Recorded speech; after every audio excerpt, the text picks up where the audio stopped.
If you're buying granola, you're spending too much money. I make a high fiber granola every week. It only takes 5 minutes to prep and 20 minutes to bake, and then you have so much delicious, high quality granola. Let's make some. You can make this with whatever you have in your pantry, but the base ingredients are the same. I have a few things that I like to put in here. To start out, we do 4 cups of oats, 1 cup of dried nuts. So for me, that's the slivered almonds. The texture of this is really nice in the granola. I also really like the texture of the pumpkin seeds. 2/3 of a cup of this. These ones are salted, and that's okay because when we put some seasonings on here, typically you'd add a pinch of salt, and so this takes care of that. I'm gonna do about a 1/2 cup of chia seeds, a 1/2 cup of the sunflower seeds. Because I have them, I'm gonna do about a cup of the coconut. This toasts up so great in the oven.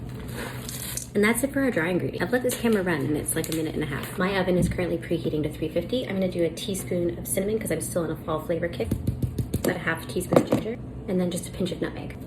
Now we're just gonna give these dry ingredients a mix. Again, if you didn't have salted nuts, you should do a pinch of salt in here as well. It'll help bring together the flavors.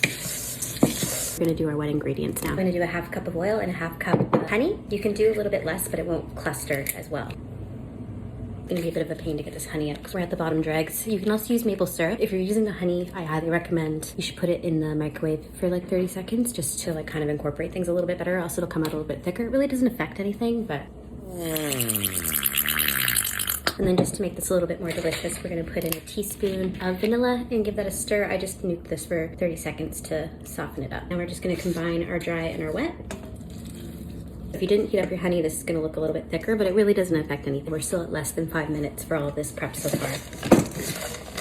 All that's left is to put it on a parchment line baking sheet and throw it in the oven for 20 minutes, but in 10-minute increments. Parchment line baking sheet, granola, spread it out in a nice even layer, and into the oven for 10 minutes. If you're gonna add the dried fruit, do that at the halfway point or at the end. If you put it in now, they'll get a little too well done. So easy. We are less than 5 minutes at this point. It's gonna go in the oven for 10 minutes. We're gonna stir it around. I'm gonna go back in the oven for another 10 minutes, and then we're just gonna let it sit until it's cooled, and you're done. And here's how we look straight out of the oven. If you like your granola clustery, then you don't wanna touch it. So we're just gonna let this sit for like an hour, and then we're gonna package it up, and it's done. And back with the finished product is our honey coconut granola. All we have to do now is just put it in your container of choice. Easy peasy, and for the amount of granola that we got here, we saved.